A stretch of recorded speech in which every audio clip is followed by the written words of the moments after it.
ଆଉ କେମିତି ବା କହିବି ଏ ଗୋପିଆ ଆମକୁ ଏଇନେ ମାରି ପକେଇଥାନ୍ତା ରେ ପୁଅ। ଏ ଦେଖୁଛ ନା ସେ କଟୁରୀ ପଡିଛି କେମିତି ଧାର ଚକ୍ ଚକ୍ କରୁଛି।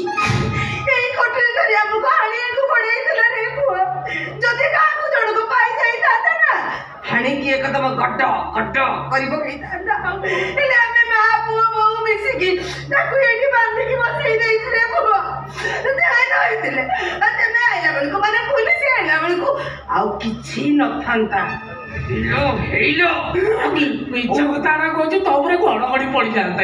ଏଟା ଖୋଲି ଦେ ପୁଲିସ ଆଇଲାଣି। ଭଗବାନଙ୍କୁ ତ ଟିକେ ଭୟ କର। କାହିଁକି ଚାଲାରେ ଏତେ ମିଛ କଥା ଗୁଡା ଗପି ଯାଉଛି?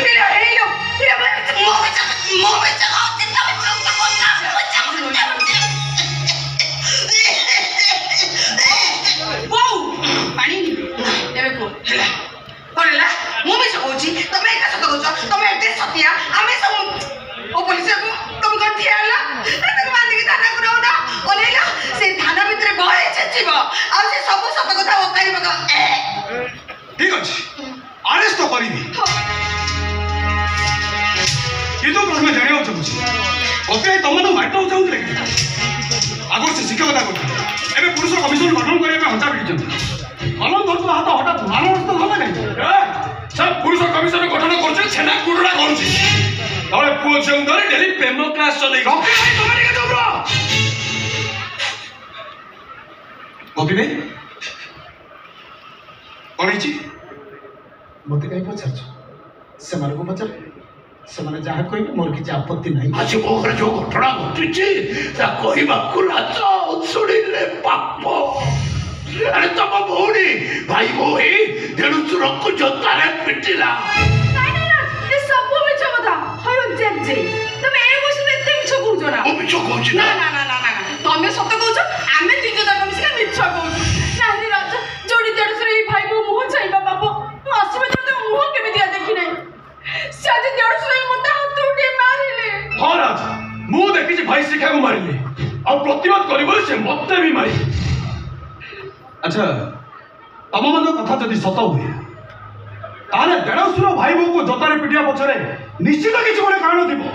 କାରଣଟା ହଉଛି ନଭେମ୍ବର ବୁଢା ଝଟା 2 ଦିନ ହେଲା କିଛି ଖାଇନଥିଲା। ଏମାନଙ୍କୁ ମାଗିଲେ ମତେ ଦିନ ଖାଇବାକୁ ଦଉନଥିଲେ।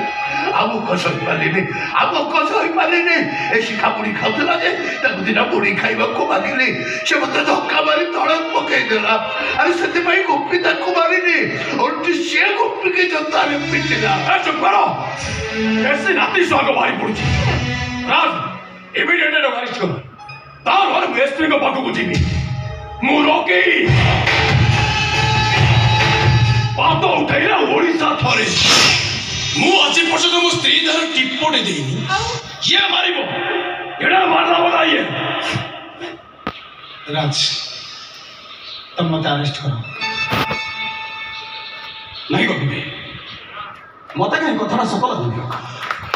ମତେ ଲାଗୁଛି ମାନେ ସମସ୍ତେ ମିଶି ତମକୁ ଫସେଇ ଦେବା ପାଇଁ ପ୍ଲାନ୍ କରିଛନ୍ତି। ତମର ପ୍ରମାଣ ଦରକାର ନା? ୟେସ୍ ପ୍ରମାଣ ପାଇଲେ ମତେ ଆରେଷ୍ଟ କରିବ ନା? ସିଓର। ଠିକ ଅଛି ଠିକ ଅଛି।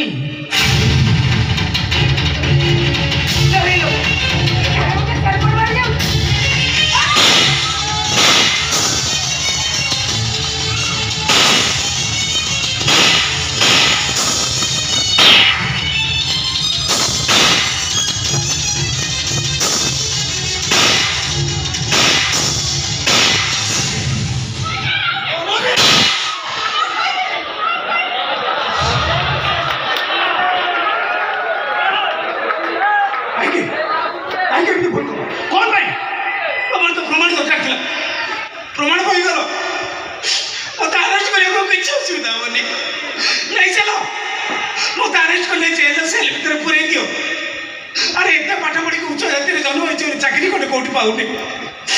ଦି ମୁଠା ପେଟକୁ ଦାନା ଯୋଗାଡ଼ କରିବା ମୋ ପାଇଁ କଷ୍ଟ ହେଇଯାଉଛି।